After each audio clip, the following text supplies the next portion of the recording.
Eric here with another video, kind of finishing up where we left off. You know what I've noticed about talking about charisma is that, all these tools and strategies that we've kind of outlined in terms of words, in terms of how the person behaves, in terms of attributes and what it is, personally, kind of feels weird. It feels like, that you might feel dishonest, might feel like you're not particularly being truthful with people. It feels like you're using these tools to get something, to take, to steal, to blah blah blah, to manipulate, and you know, so like I think a great video that we should talk about is why would any decent human being want to use charisma, want to have charisma, want to have that attributed to them when we have these feelings that might not be the best thing in our life. Well, so I think let's focus on some great things that we could do with this. Like great things, wonderful things. Like what if we could use charisma to help our friends with problems? What if we could use charisma to help pull people in from wherever situation they are, and to get to know them to such an extent where we can just draw them in to us. And since we know that we're in a place, financially, personally, we're developed enough where we can take them in and be kind of like a guiding light in terms of where they're going, where they can go. Being one of those friends that improves their average bottom line. Be one of those people that reaches out and knows how to say the right thing at the right time to change somebody's life. To know how to say something in such a way where they just they grab onto it. They really feel like there's something there. There's something meaningful. There's something, worth living for, especially, considering the fact that, there's great things, living out there, great things for us. And then there's also terrible things that we know through history, right? So how do we walk the line so that we can at least, with our lifetime have the maximum meaning and reach out there and touch people's lives and generate meaning like that? Because when we look at the hierarchy of needs or whatever, right, we have our own safety. Cool. We have our own fulfillment, our own esteem, our own meaning, our own morality, our own values, our fulfillment of purpose, right? But when we get to a point, then once we have all the things, quote unquote, have all the things that we want, what do we want to do next, right? There's kind of like the discovery stage, right? I think Ray Dalio talked about this. He's a billionaire hedge fund manager. Ray Dalio talked about, you discovery stage where you're trying to find who you are. Like what are you? Like who are you? Like what do you love? What do you dislike? How do you get closer to who you are and get to the truth, right? And then you have the working stage when you're manifesting and you're actualizing your highest self and all the things that come with it, everything that stems from it, everything that flows from it. You're trying to actualize it during that stage. And then the third stage is then you help others discover and actualize what they are. You get to the essence of who they are, you help them discover who they are, and then you help them actualize it using, not just money, but you have the time, you have the resources, you have the people, because we have this tool called charisma. Now, if we use charisma to help actualize people's full and highest potential, wouldn't that be virtuous? Wouldn't that be great? Because it's all in line with great judgment and great wisdom. So we're pursuing wisdom, and then from wisdom we gain all these tools to help bring about, to actualize it, to bring it into existence, to bring it to the people that need it, to people that want it even, And then we're the gatekeepers of making those wonderful decisions. And then we have all this freedom and choice to use whatever modality of power or choice that we have, like charisma, like talking to a best friend and he's like, man, I got you. Let's build something. Let's build a nonprofit. Let's do this. Let's do that. Let's start a campaign. Let's make a video that might go viral and to cause awareness to this thing or that thing, or maybe just reach out and you have plenty of finances and resources. Just reach out and just say, hey, somebody cares, and to have that charismatic idea or that means of communication. These are tools, right? To use that as a means to bring that about and to bring, because we've all had those experiences where we said the right thing, who cares how long, who cares how small, how big, how whatever. We all had those experiences where we said just the right thing at just the right time, and we reflect back the next day and we say, I can't believe I did that. Did that actually happen? It was like a dream. It was like I wasn't even there. It was like this sort of flow state. Right? Now, what if we made those tools all available so that if it was going to happen, it'd be the easiest to bring about. It'd be the coolest thing to bring about. So, it's where it comes from, right? And so when we develop where it comes from ourselves and actualize ourselves, then from that, we can use the tool of charisma to do stuff.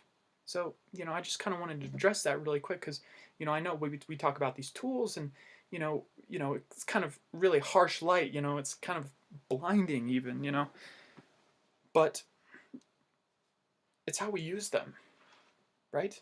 So I just want to address that before we go into our next topic in terms of group dynamics. And so let's talk about that. So a charismatic person puts an idea in the minds of others. They build a group. They build a tribe. They build a bunch of people in association with a unity, common purpose, common goal, common self. Self is very important because there's only one. Because people will relinquish their individual tastes, individual preferences, individuals, everything, if they perceive it good, if they perceive it as good, as wise, as whatever, in service to the group dynamics, right? It's kind of collectivist, right? But that's where a lot of safety comes in, and that's where survival comes in, right? Because if you have a huge group, chances are they got your back when something wrong happens. They got your back. They're there for you, and that sense of community and unity really is another way that people can get involved with a group or whatever and feel like they actually have something meaningful. So charismatic people build groups and build bonds with people. They're connectors, and they use the idea and the method of communication to be the catalyst for those bonds, right? And even when the leader or the bonds themselves are gone, or the catalysts themselves are gone, those groups continue into the future, right? And we're seeing problems of this today, and we're also seeing the great benefits of this today, right? But of course that's based on actualization of the highest self versus not. But those bonds are incredibly powerful, right? So let's talk about the group dynamics. So basically, if we can, like here are some of the ways that they build a group dynamics. First of all, they do it one by one, right? Then they do it one by one, and then later on introduce them to a huge group of people that are totally certain, totally convinced, totally in, totally identify with the idea, statement, leader, whatever, right? Then they have all this energy, they pump it up, they're super fired up, they're going out there, they're doing things, there's something meaningful, there has to be something here, and they're looking around and they're like, oh my gosh, this is nothing I've ever experienced in my entire life.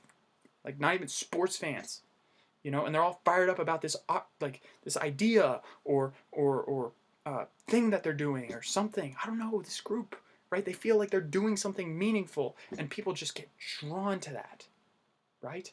So they build a base, and then they introduce people one by one to that base, and then they become surrounded, and then nobody really wants to go against the group because that really doesn't feel right, right? So it brings down their defenses of what's tolerable and what's not. It's using mob and group dynamics in order to influence people's behavior. And if you associate with positive stuff and you induce relaxation and then energy and excitement and positivity with whatever message, because it's all about the frame, right? There's this famous study about a stress relieving tapes or whatever, and so a bunch of scientists got together. It's like I wonder.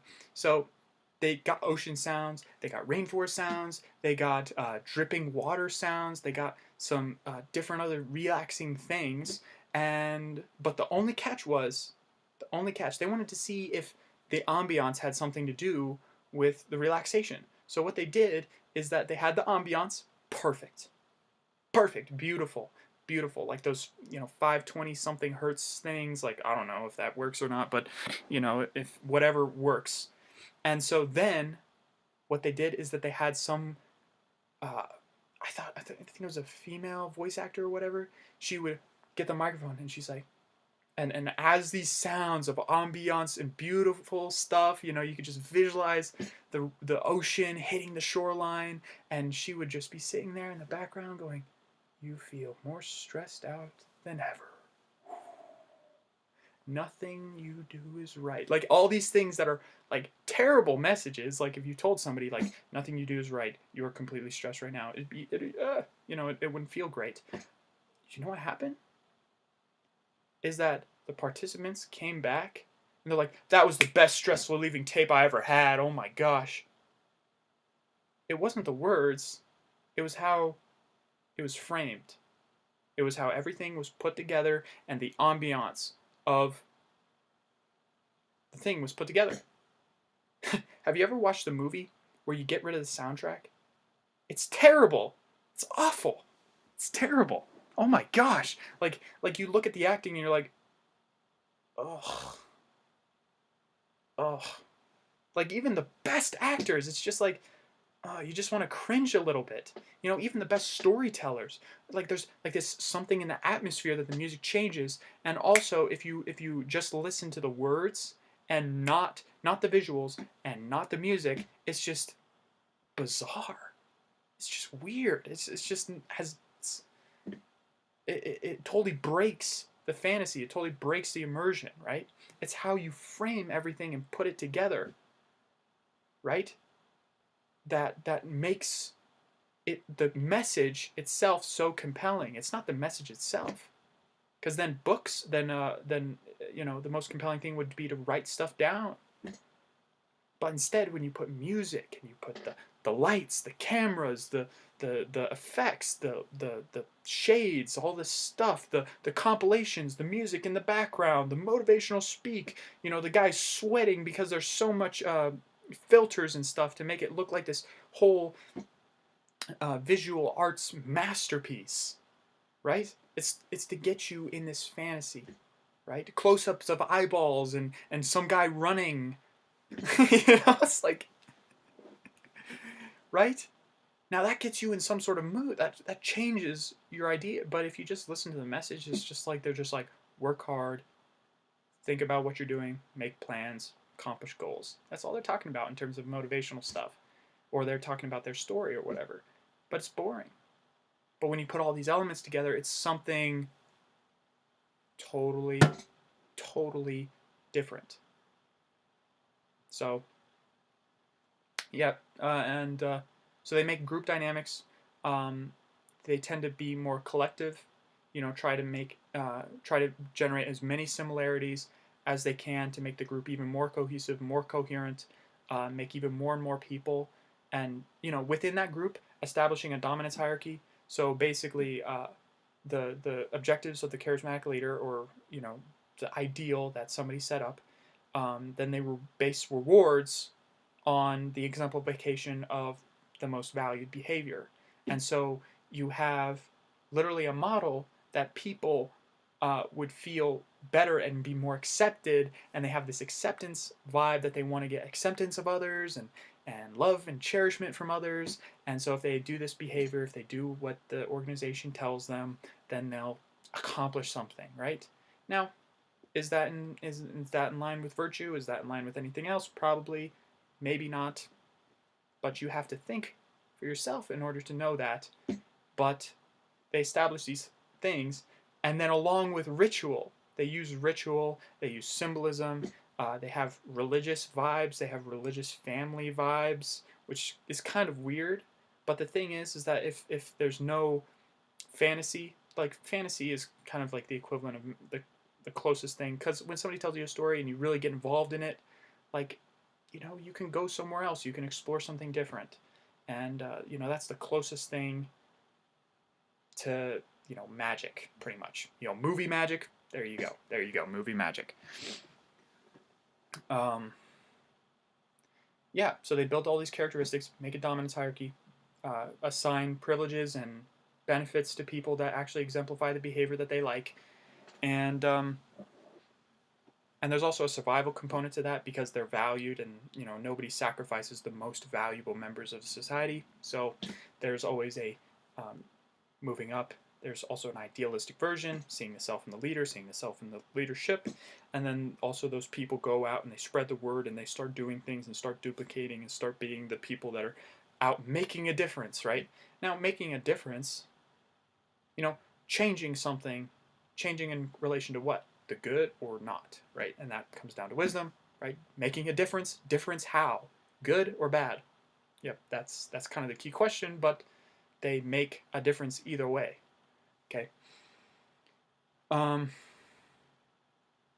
So group dynamics, trying to make everything more and more cohesive and building more and more certainty in the group so that they go out and they start exemplifying the behavior and making identification statements and bringing other people into the fold and introducing to the organization, and it just builds and builds and builds until there's a huge, you know, I don't want to say army, but an army of people that have this idea at the core of themselves, right?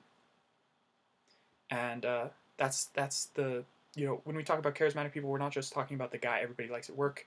We're talking about people that make billion-dollar brands, people that run nations, people that you know, made a difference in both the negative and positive sense. But they all did these things, and they all did some sort of way, right? Oh, they also develop a dynamic of caring and nurturing, like fulfilling the father figure or mother figure in terms of the certain parental guiding and mentorship of the father-son dynamic. They're nurturing that kind of dynamic, or you know, maybe the motherly nurturing, caring, you know, safety complex, and they model those relationships too, because people tend to model things from their childhood into whatever group that they become associated with. They also do that. So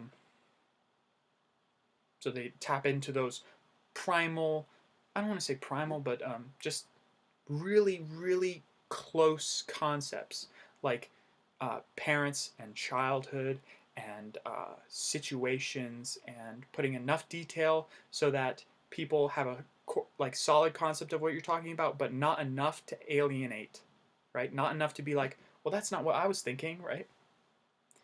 Enough detail to have something solid to grab onto, touch, see, know, blank, and not nebulous enough so that you have a huge net to cast, and you're not just, you know, so you can get the law of large numbers working for you, and there's a certain tipping point when you have so many people in your tribe that you have sway in terms of what you say, right? There's also social proof, power, experience, authority, and then the social dynamics where you just know how to interact with people and using kind of like the wordsmithing and all that stuff.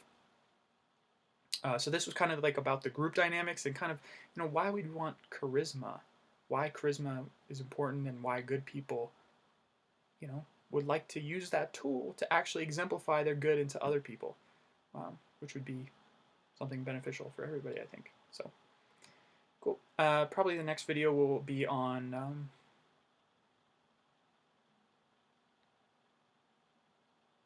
well, actually, you know, and then also just the behavior in terms of what they do. Super theatrical in terms of movement, in terms of everything. They're absolutely certain about things. They use their body a lot. They're everywhere, every modality, every media platform. They're moving, they're smiling, they're doing all this stuff. They're super animated. They're like a cartoon character. They're projecting their emotions out through their body, and that's kind of like nonverbal communication. So there you go. So that's kind of like the totality of what charismatic people do and what traits they possess in order to build their following, build their group, build and spread their ideas far and wide. So, thanks.